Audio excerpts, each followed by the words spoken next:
Pero fijaros, voy a comenzar hablándoos de Iván Fernández Anaya. ¿Quién lo conoce? ¿En qué equipo juega? ¿A qué deporte se dedica? ¿Es un político? ¿Es mi vecino? ¿Es un amigo vuestro? Fijaros, prácticamente nadie, por no decir casi ni su familia, conoce a este atleta. Es un atleta fondista que tiene la cualidad de que su entrenador es mucho más conocido que él. Su entrenador es Martín Fiz, y este fue más conocido, recordáis, hace ya unos años este hombre fue maratoniano. Hubo un europeo en el que hubo 3 españoles que ganaron oro, plata y bronce. Él fue la plata en la maratón. Pero Iván es un atleta de cross que saltó a las páginas deportivas a finales de 2012. Y lo hizo por un hecho poco usual en la vida de un deportista. Estamos acostumbrados a que los deportistas hagan cada vez más y más trampas. Que el deporte sea un lugar donde la honradez ha dejado de ser un mérito, sino que la honradez parece un demérito. Y este Iván estaba haciendo su carrera de cross y resulta que su competidor se confundió en la línea de meta y se paró 20 metros antes. Iván tuvo la oportunidad de sprintar hasta llegar a la meta real y a 1 metro de la meta se paró, miró hacia atrás y dejó pasar a su rival. Así que fue su rival el que se llevó la victoria. Y este fue un gesto que diríamos que todo el mundo honraría. Pero Martín Fiz, su entrenador, primero le abroncó en privado y después en público.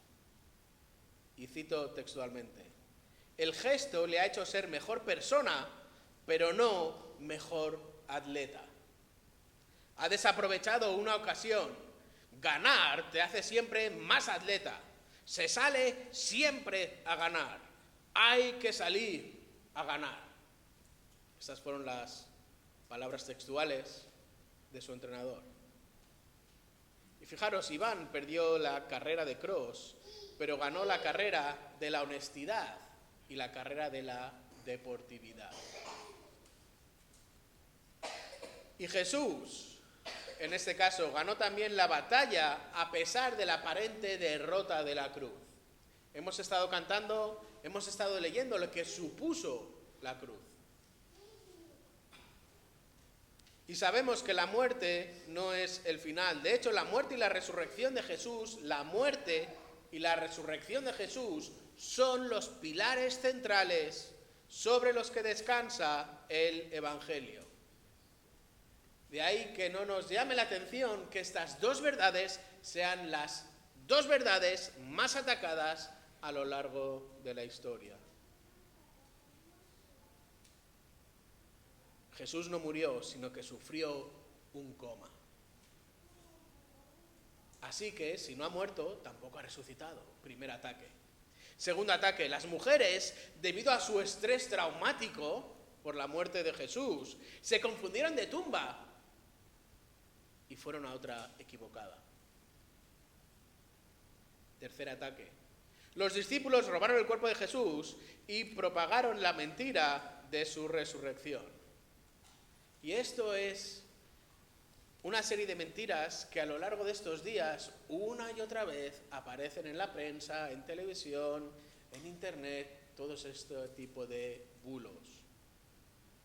De hecho, hay el tema del coma de Jesús, la primera de las mentiras a la que nos hemos referido. Incluso hay un libro escrito por un doctor forense que defiende forensicamente, médicamente, esta verdad. Fijaros, el doctor forense don Miguel Lorente escribe el libro que se llama 42 días, análisis forense de la crucifixión y resurrección de Jesucristo. Y no os voy a decir que os lo leáis, os lo resumo yo. El problema con Jesús es que se descolocó su sangre. En cuanto fue descendido de la cruz, entonces la sangre volvió a su sitio y pudo volver a la vida. Y fijaros, no vamos a refutar esta o cualquier otra mentira que niegue la muerte o la resurrección de Jesús, sino que vamos a afirmar lo que la palabra afirma. Y eso es lo que vamos a hacer en esta mañana. Jesús murió y Jesús resucitó. ¿Y por qué es importante estas dos verdades? Porque si Jesús no murió, entonces no existió sacrificio. Y si no hubo sacrificio, no hubo entonces resurrección. Y si no hubo resurrección, la muerte de Jesús tiene el mismo valor que mi muerte. ¿Cuánto vale mi muerte? 0. Mi muerte no sirve para nada, no avanza 1 centímetro en mi salvación. Y fijaros si es importante la muerte y la resurrección de Jesús, que cuando Pablo está escribiendo a los romanos, y os animo a que leáis estos versículos del 1 al 5, esta es la base sobre la que Pablo escribe esta carta gloriosa. Fijaros, leed conmigo.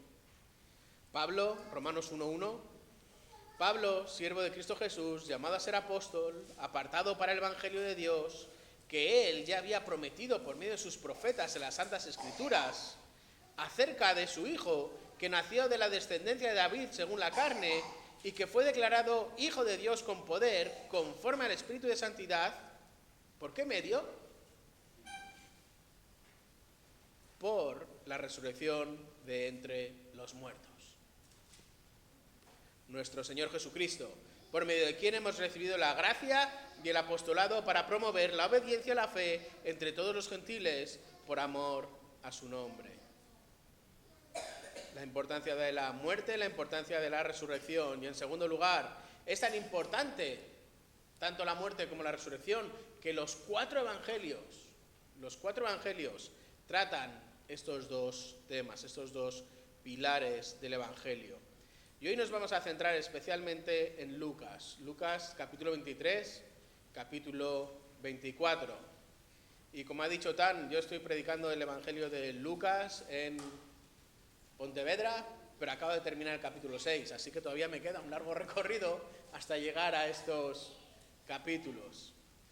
Pero fijaros, Lucas escribe el capítulo 23 y el capítulo 24 para demostrarte que Jesús murió y resucitó, con el objetivo de que tu fe esté cimentada en la verdad de Cristo. Por eso vamos a ver desde el final del capítulo 23, versículos del 50 al 56, cómo la muerte queda confirmada, no el coma, no cualquier otro tipo de mentiras, sino que la muerte queda confirmada. Y por lo tanto también, capítulos 24 del 1 al 12, aunque vamos a echar un vistazo panorámico, la resurrección también queda confirmada. Así que vamos a ver la muerte confirmada, final del capítulo 23, la resurrección confirmada, inicio del capítulo 24. Y si recordáis, estamos al final de lo que podríamos llamar la semana de pasión. El evangelio de Lucas es un evangelio asombroso.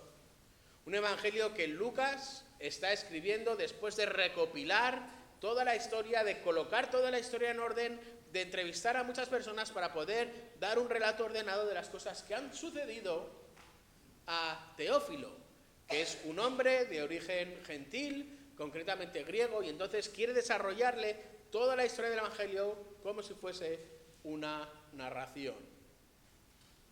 De hecho, hay muchas cosas que nos perderíamos del relato de los evangelios si arrancásemos el evangelio de Lucas de nuestras Biblias. Prácticamente capítulo del 1 al 3, donde nos está hablando del nacimiento del Hijo del Hombre, son o contiene información única. Después va transicionando Lucas y lo que nos hace es dar un recorrido del ministerio de Jesús de manera geográfica, del norte al sur. Y comienza con este ministerio en Galilea, capítulo 4 hasta el versículo 9:50. Y ahí es donde está desarrollándose el ministerio de Jesús y alcanzando su máxima velocidad. A partir del 9:51, Jesús comienza su camino del norte de Galilea a descender hasta Jerusalén, y aquí va presentando hasta el capítulo 19 este viaje a Jerusalén. 9:51 hasta el capítulo 19 Jesús va descendiendo hasta Jerusalén, y en este caso no va de viaje, no va a pasar el fin de semana, sino que sabe que va a morir. Recordad, capítulo 9, versículo 51, afirmó su rostro para ir a Jerusalén. Entonces Jesús ya sabe a lo que va. Y mientras va caminando, va apuntando a la necesidad espiritual de cada grupo de personas que se va encontrando. Así que no es simplemente que va haciendo paradas, sino que tiene un propósito espiritual. Y precisamente una vez que llega a Jerusalén, mitad del capítulo 19 hasta el final del capítulo 23, es lo que se conoce como la Semana de Pasión. Esta semana que Jesús está en Jerusalén y que culmina con su muerte, y capítulo 24 con su resurrección. Así que estamos en medio de estos dos mundos, el final de la Semana de Pasión que culmina con su muerte, con su sepultura, y el inicio de lo que será la consumación del ministerio del Hijo del Hombre, que es lo que nos recuerda el capítulo 24. Y si recordáis, hasta llegar a este capítulo 23, Jesús ha celebrado la Pascua con sus discípulos, algo que no es nuevo, pero sí que ha hecho algo nuevo que les recuerda y que les va a recordar y que va a impactar el resto de la historia de la cristiandad, porque les ha dado un nuevo significado al pan y al vino. Pero no solo eso, sino que recordáis, en mitad de esta celebración Jesús ha sido traicionado. No simplemente traicionado por Judas, sino que además ha sido entregado, ha sido abandonado y ha sufrido un juicio / farsa, mejor dicho, y ahora lo encontramos precisamente en la cruz, con 2 periodos de 3 horas. Sobre las 3 de la tarde, Jesús entrega su espíritu, pero sabemos y recordamos que la muerte no es el final.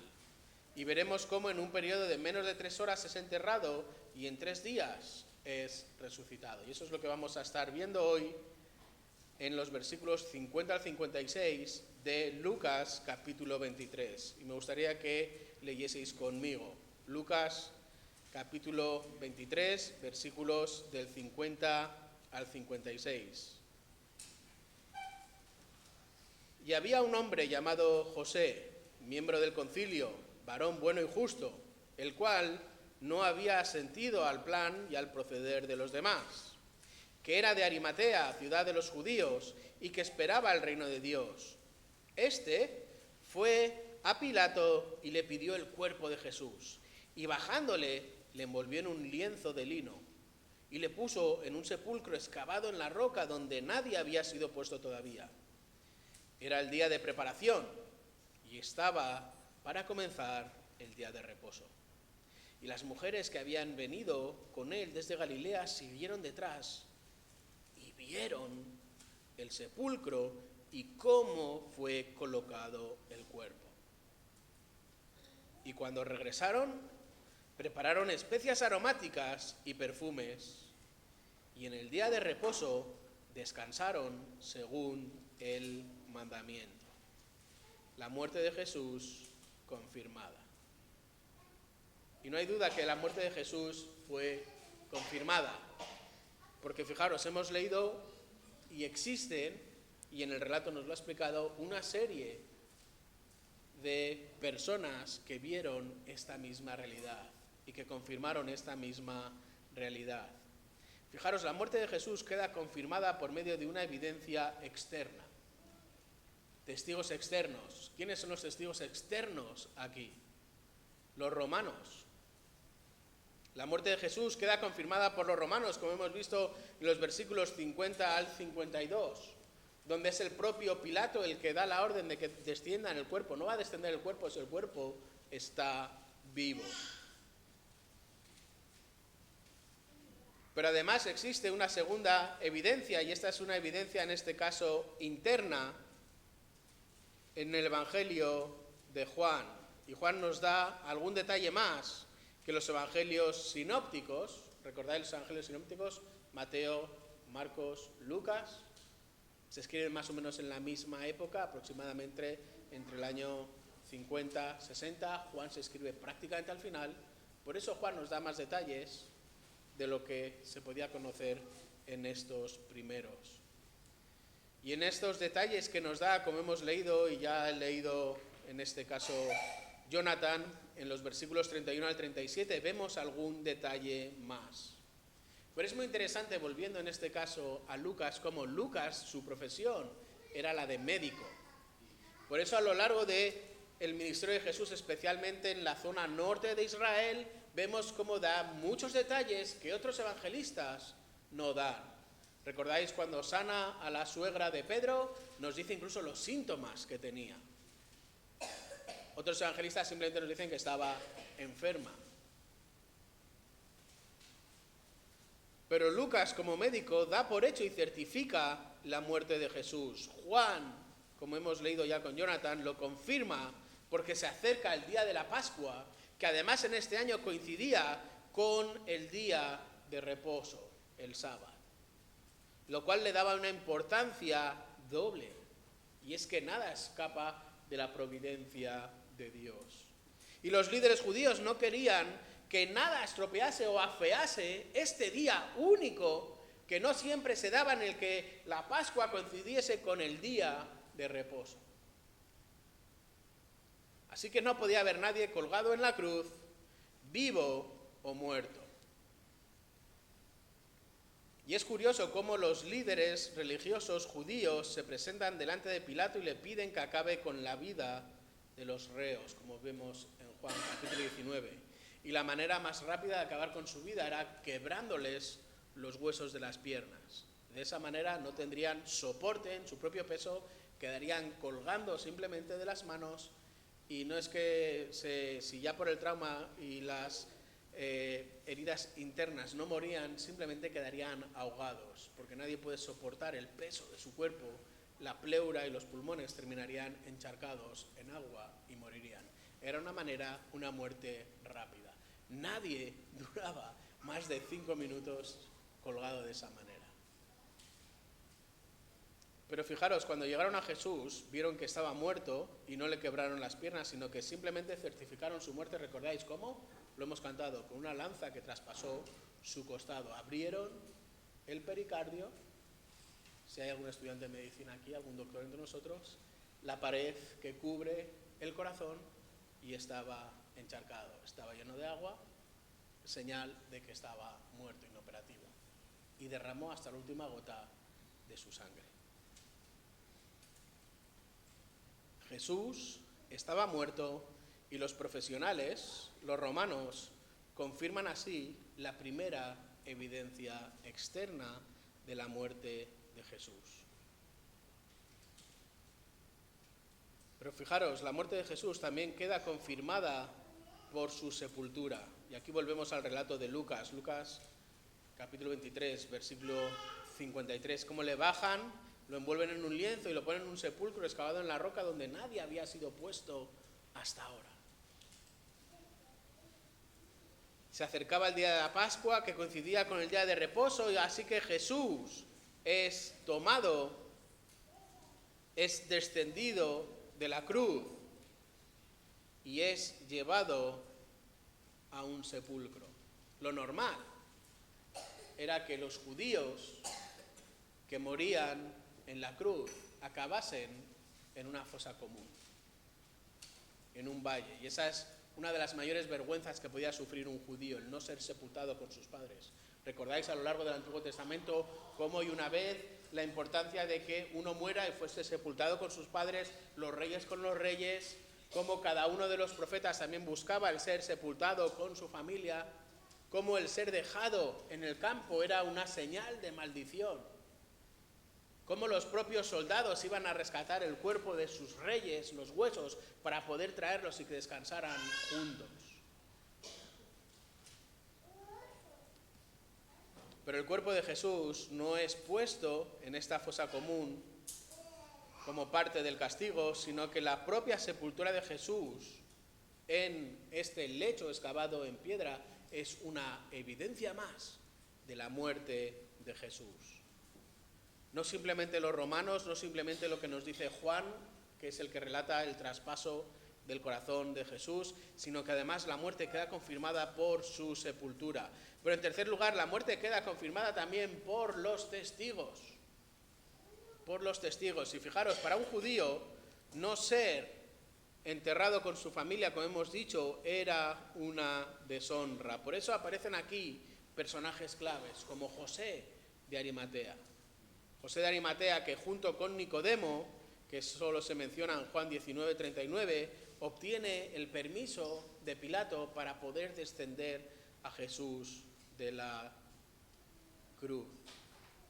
Así que José llegó el momento de dar ese paso al frente que hasta ahora no había dado por temor a los judíos y poner toda la carne en el asador, porque Jesús es mejor que la vergüenza ante los hombres.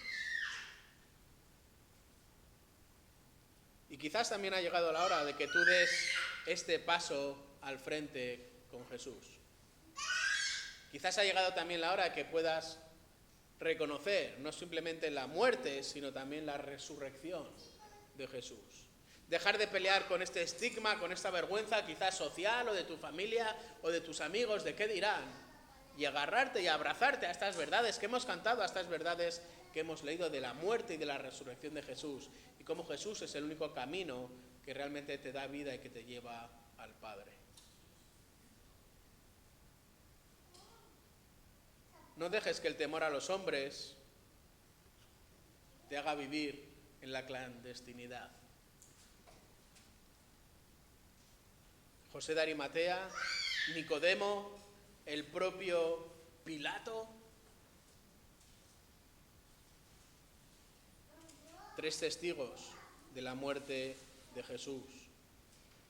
Pero fijaros, si recordáis, hay un cuarto testigo y son las mujeres. Estas mujeres que algunos piensan que es que tenían un shock y que entonces se confundieron de tumba.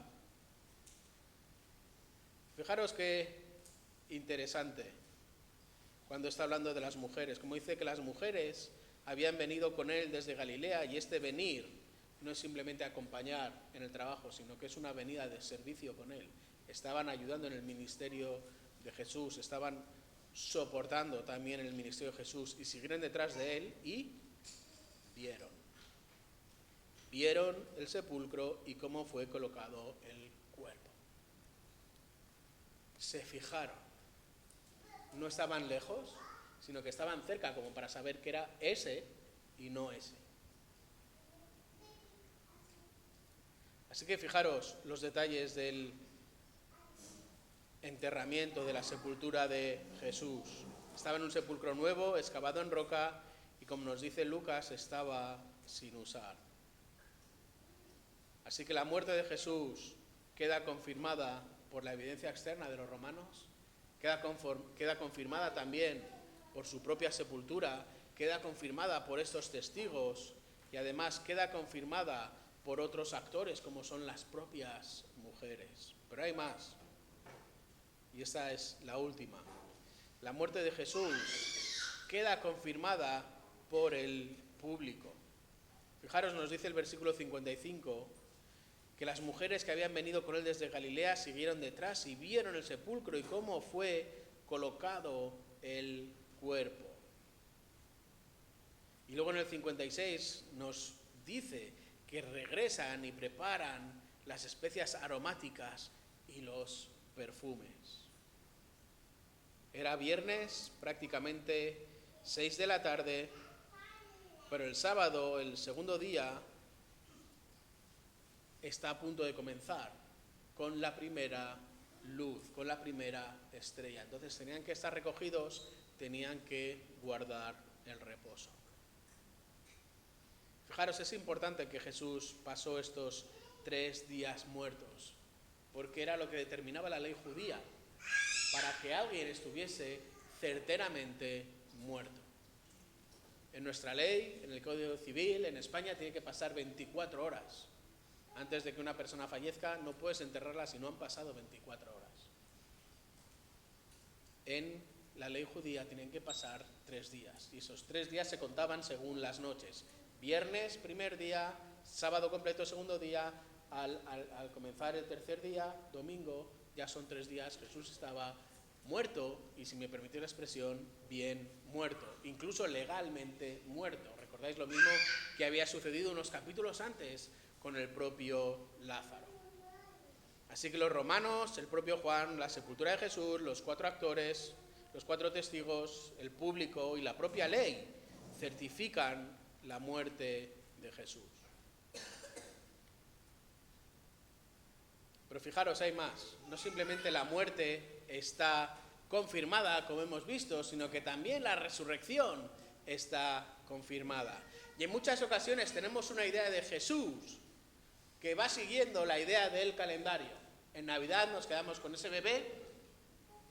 A lo mejor durante el año, si pensamos un poquito, nos quedamos con esa buena persona. Qué buena persona era Jesús. Cómo cuidaba de los ciegos, cómo cuidaba de los paralíticos, cómo cuidaba de los hambrientos. Qué hombre con esta moralidad superior a los demás. Y va llegando a Semana Santa y puede que en el mejor de los casos pensemos en su muerte y quizás en su resurrección. Y en muchas ocasiones nos quedamos ahí. Pero cuando terminemos esta predicación vamos a ver algo más acerca de lo que Jesús está haciendo hoy en día. Así que Lucas 23 y 24 te demuestran que Jesús murió, que Jesús resucitó, con el objetivo de que tu fe esté cimentada en la verdad de Cristo.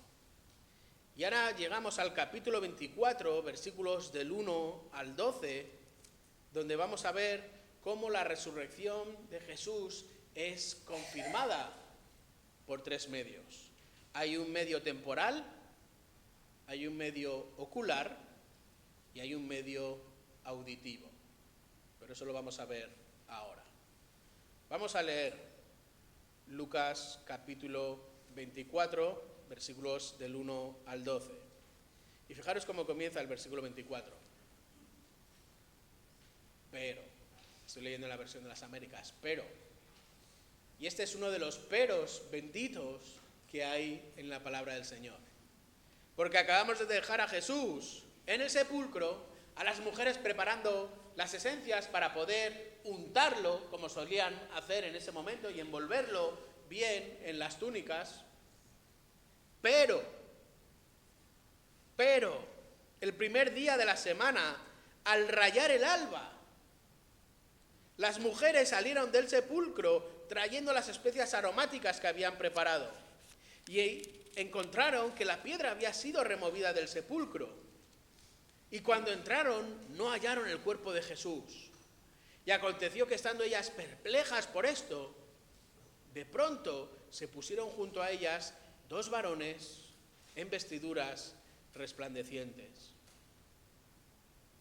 Y estando ellas aterrorizadas e inclinados sus rostros a tierra, ellos le dijeron: ¿por qué buscáis entre los muertos al que vive? No está aquí, sino que ha resucitado. Acordaos cómo os habló estando aún en Galilea, diciendo que el Hijo del Hombre debía ser entregado en manos de hombres pecadores y ser crucificado, y al tercer día resucitar. Entonces ellas se acordaron de sus palabras. Y regresando del sepulcro, anunciaron todas estas cosas a los 11 y a todos los demás. Eran María Magdalena y Juana y María, la madre de Jacobo. También las demás mujeres con ellas referían estas cosas a los apóstoles. Y a ellos estas palabras les parecieron gloria bendita. Mi versión es un poco distinta, perdona. Estas palabras les parecieron como disparates y no las creyeron. Pero Pedro se levantó y corrió al sepulcro e inclinándose para mirar dentro, vio solo las envolturas de lino y se fue a su casa maravillado de lo que había acontecido. Fijaros, la resurrección queda confirmada por 3 medios. El primero de ellos es una confirmación temporal de esta resurrección. Fijaros, es curioso, ¿cómo resucitó Jesús? Esto es lo único que no sabemos. Se levantó, se quitó,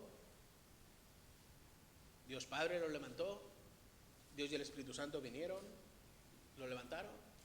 No sabemos. Esto es lo que menos importa. Realmente esto es algo que solo la Trinidad conoce cómo sucedió y que nadie más sabe lo que sucedió dentro de esa cueva labrada en roca.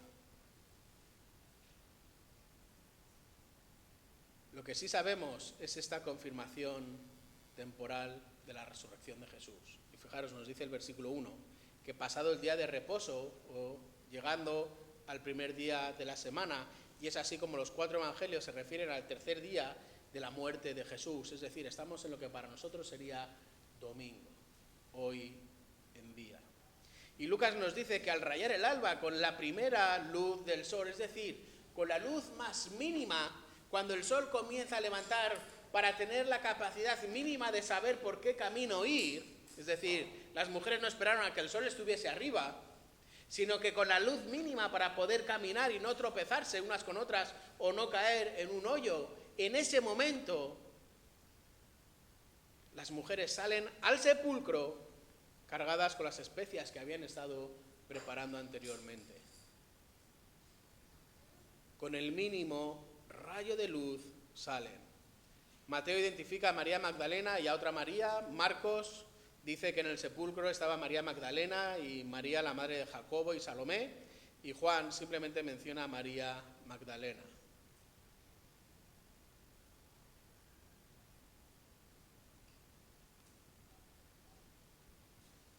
Pero da igual.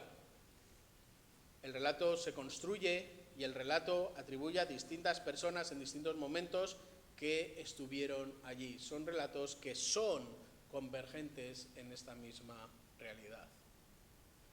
Pero estas realidades lo que hacen es destruir la idea de que los 4 evangelistas utilizaron una fuente común para crear esta historia acerca de la resurrección de Jesús, una historia ficticia para muchos. Han pasado 3 días y los 4 evangelios confirman la resurrección de Jesús. Estamos ante la primera confirmación temporal de la resurrección. En segundo lugar, fijaros, hay una confirmación ocular de lo que ha sucedido. Versículos del 2 al 4. Las mujeres llegan al sepulcro cargadas con las especias aromáticas, cargadas con sus tarros. Y por el camino, según nos dice Marcos 16:3, se van preguntando, ¿quién nos va a remover esa piedra que han colocado los romanos? Porque es una piedra grande, es una piedra pesada, como nos dice también Mateo 27. Pero al llegar al sepulcro, fijaros lo que nos dice versículos 2 y 3, esta piedra ya había sido removida. Ya había sido removida. Pero el cuerpo de Jesús no estaba. Y esto las deja perplejas, asombradas, llenas de dudas. Y es en ese momento en el que aparecen 2 varones con vestiduras resplandecientes. Y estas vestiduras resplandecientes nos dicen que son blancas como la nieve. Es la misma blancura que tiene una bombilla, esa blancura que es prácticamente cegante y cegadora.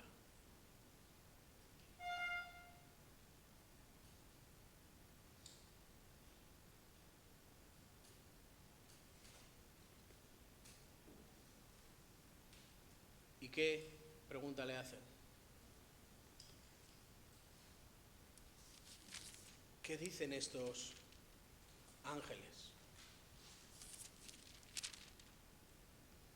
¿Por qué buscáis entre los muertos al que vive? ¿Por qué buscáis entre los muertos al que vive? Y es la misma pregunta que podemos hacernos hoy en día. ¿Dónde has dejado a Jesús? ¿Has dejado a Jesús en el pesebre? ¿Para ti Jesús sigue siendo un bebé pequeñito, que por cierto lo sacas del garaje y lo vuelves a poner según se va acercando el día de Navidad? ¿Para ti Jesús es simplemente una buena persona? ¿Una persona que tiene una moralidad por encima de los demás? ¿Para ti Jesús es simplemente un milagrero? ¿Un buen profeta? ¿O para ti Jesús es simplemente ese cuerpo que está colgado en la cruz? ¿Por qué buscáis entre los muertos al que vive? No está aquí, sino que ha resucitado. Acordaos cómo os habló cuando estaba aún en Galilea. Una confirmación temporal de la resurrección, una confirmación ocular porque el sepulcro está vacío, y terminamos con una confirmación auditiva. ¿Por qué buscáis entre los muertos al que vive? Acordaos cómo os habló cuando aún estaba en Galilea diciendo que el Hijo del Hombre debía ser ser entregado en manos de hombres pecadores y ser crucificado y al tercer día resucitar. Y es muy importante cómo están hablándole en este caso los ángeles a estas mujeres. Y el no que están utilizando es el no más enfático que existe. No y no, es la negación más fuerte de las que hay. No está aquí. No puedo ser más claro, no puedo ser más enfático, sino que frente a la realidad de que estáis buscándola aquí, existe otra realidad y el contraste es abrumador. Ha sido resucitado. Ha sido resucitado. No hay nadie. Jesús ha resucitado. Y fijaros cómo Lucas además complementa esta misma frase con la segunda parte del versículo 6 y el versículo 7, en cierto modo llamándoles la atención. Recordad, esto ya os lo había dicho. Recordad que estando en Galilea ya os habló de estas cosas.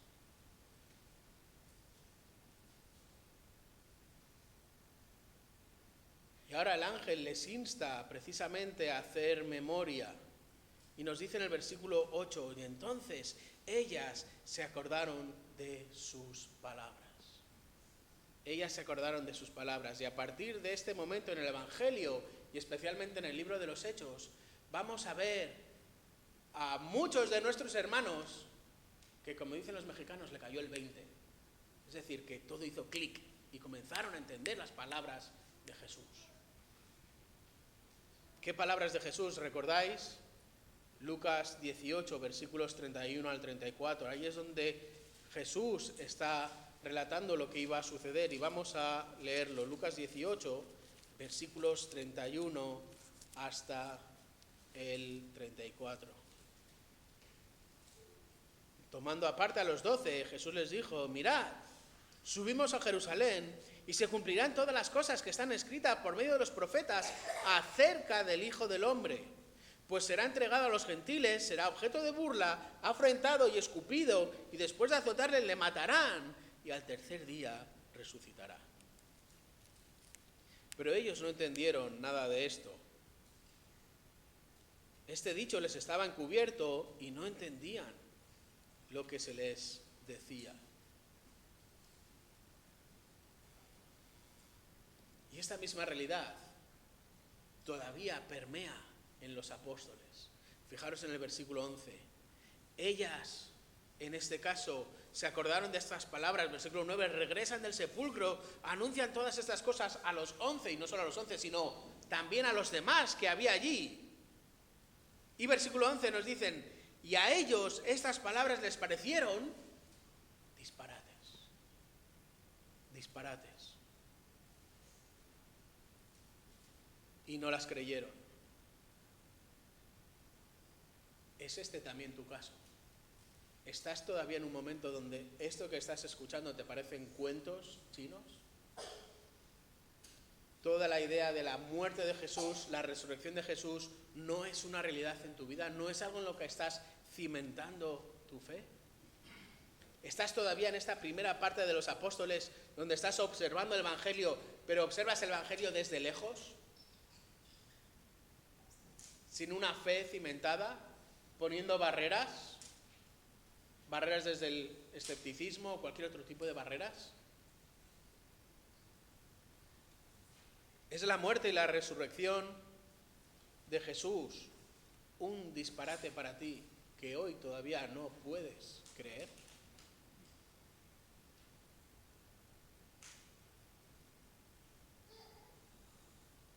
Versículo 12. Otro pero. Pero Pedro se levantó y corrió al sepulcro, y inclinándose para mirar adentro, vio solo las envolturas de lino y se fue a su casa, maravillado de lo que había acontecido. Fijaros qué cambio entre el versículo 11 y el versículo 12. De disparates a no creer, versículo 12, a volver maravillado, maravillado. Y Lucas nos va a dejar aquí a Pedro maravillado por lo acontecido. ¿Es este tu caso? ¿Estás con el Pedro del versículo 11? ¿Estás con el Pedro del versículo 12? Estas verdades de la muerte de Jesús y la resurrección de Jesús, ¿qué impacto tienen en tu vida? Fijaros, Pedro se asombró. Muchos de los judíos se asombraron también cuando vieron a Jesús en esta tierra hablar de la manera que hablaba, predicar con la autoridad que predicaba, hacer los milagros que hacía con la autoridad del Espíritu Santo con que los hacía. Muchos se maravillaron. Es más, muchos se asombraron. Muchos nadaron y se murieron en la orilla.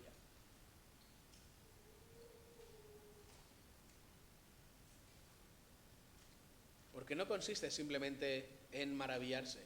No consiste simplemente en asombrarse y dar media vuelta y salir tal y como has entrado. No puedes ver la muerte y la resurrección de Cristo y salir por esa puerta de la misma manera que has entrado. Por eso hay un tercer tipo de persona que en este caso nos lo menciona Juan en el capítulo 20, versículo 8, cuando nos dice que entonces entró también el otro discípulo, y Juan se refiere a sí mismo de esta manera siempre, en tercera persona. Entró también el otro discípulo, el que había llegado primero al sepulcro, porque era bastante más joven que Pedro, y las piernas estaban más frescas, llegó antes y vio y creyó. Y este es el punto del Evangelio de Juan. ¿Te has quedado asombrado o has visto y has creído? ¿Es este tu caso? ¿Eres como Juan, que ahora mismo acabas de ver cómo Jesús murió, cómo Jesús pasó 3 días muerto y cómo ha sido resucitado? Y entonces crees.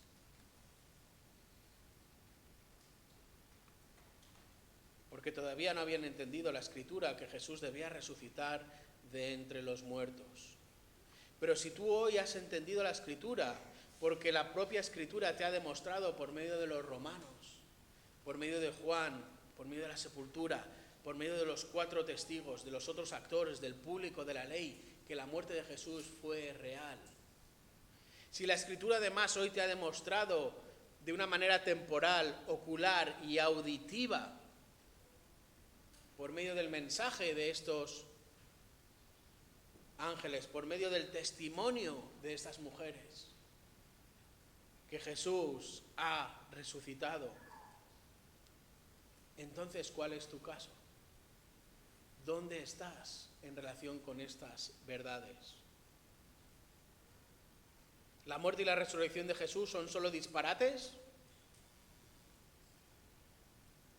¿La muerte y la resurrección de Jesús son cosas o hechos históricos con los cuales te asombras, pero te das media vuelta y sales igual que has entrado?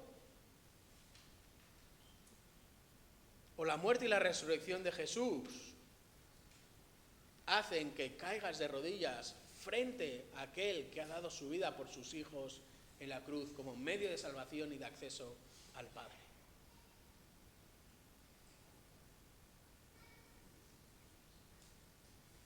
¿Cuál es tu caso? Jesús murió, Jesús resucitó y Jesús vive.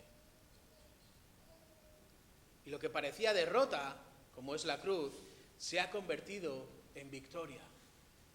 Y una victoria que es mucho más importante que la victoria moral o la victoria deportiva de Iván Fernández Anaya.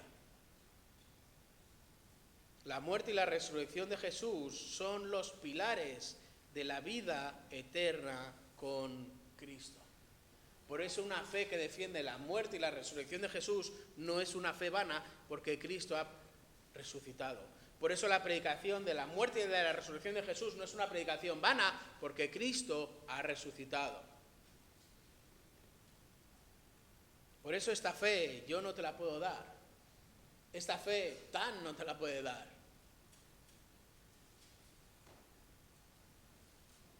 Esta fe solo puede ser dada por medio de la iluminación del Espíritu Santo, ordenado por Dios por medio de Cristo, y es una fe que se recibe por gracia. Dios te salva y Dios entonces te da esta fe para poder creer. ¿Recordáis Efesios capítulo 2, versículos 8 y 9? Porque por gracia habéis sido salvados por medio de la fe, y esto no de vosotros, sino que es un don de Dios, no por obras, para que nadie se gloríe. Entonces imita el ejemplo de aquellos que sí vieron y que sí creyeron. Sigue el ejemplo de Juan, sigue el ejemplo de Nicodemo, sigue el ejemplo de José de Arimatea y ven a Cristo. Porque Él murió, Él resucitó y Él vive. Y esta es la verdad de Cristo, donde la fe verdadera y la fe eterna tiene que estar cimentada. Por eso necesitas venir a Cristo. Porque además Cristo no se quedó ahí. ¿Recordáis? ¿Qué está haciendo Cristo ahora mismo?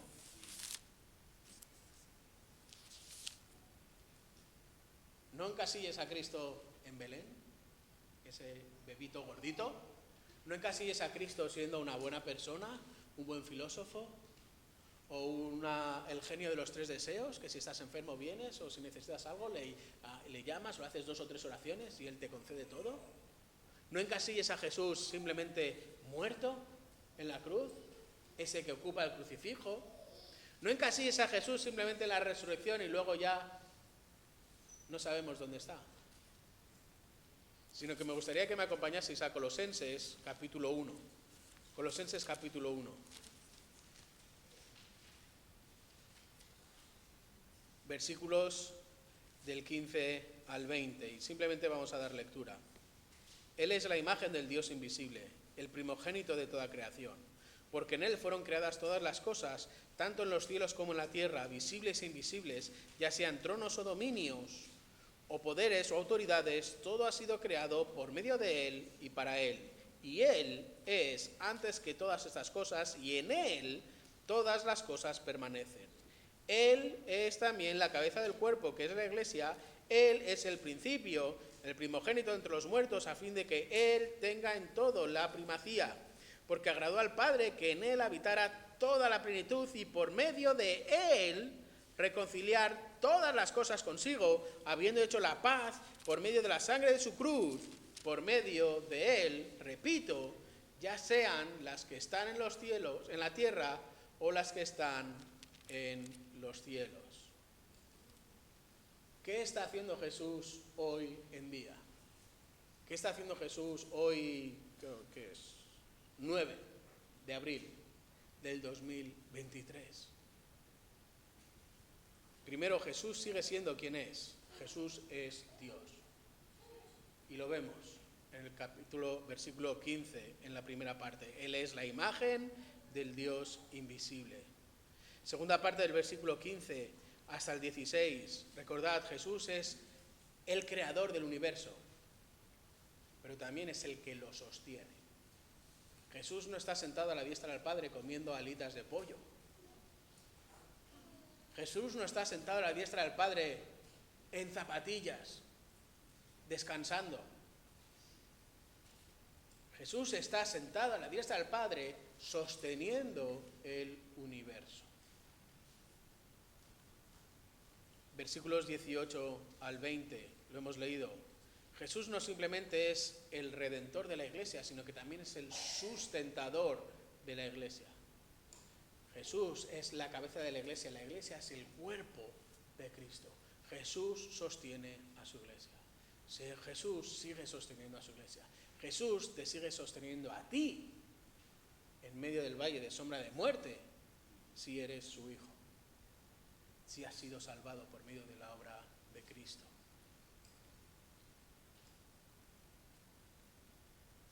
Y no simplemente es Dios, no simplemente es el creador del universo, no simplemente sostiene el universo, no simplemente es el redentor y el sustentador de la iglesia y también de cada uno de sus hijos, sino que esto lo hará hasta el fin, hasta la eternidad.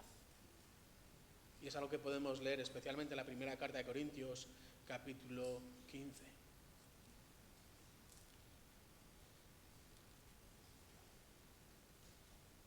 Ven a Cristo. Ven a Cristo porque Él murió, Él resucitó y Él vive. Y Él está intercediendo, está redimiendo, está sustentando a su iglesia y también a sus hijos. Hoy es día de salvación. Y si estás en Cristo y Dios ha hecho una obra de salvación en tu vida por medio de la persona de Cristo, entonces predica el Evangelio donde la muerte y la resurrección de Jesús son los pilares cardinales o principales de este Evangelio. La verdad de Cristo no se negocia, la verdad de Cristo se predica. Y eso es lo que tenemos que hacer. Y eso es a lo que hemos sido llamados aquellos que ya hemos sido salvados por Dios, por medio de Cristo. Y cuando digo que prediques el Evangelio, no te estoy diciendo necesariamente que te plantes aquí delante a predicar. Predica el Evangelio en tu casa. Predica el Evangelio en tu familia. Predica el Evangelio en tu puesto de trabajo.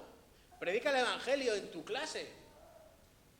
Ninguna de las personas que ocupamos este lugar estamos con tu familia a las 24 horas del día. Ninguna de las personas que ocupamos este lugar podemos estar en tu trabajo, o con tus amigos, o con tus familiares. Predica, comparte, vive y expresa también de una manera audible este Evangelio donde la muerte de Jesús y la resurrección de Jesús son las columnas cardinales, son las bases adecuadas. Vamos a terminar en oración.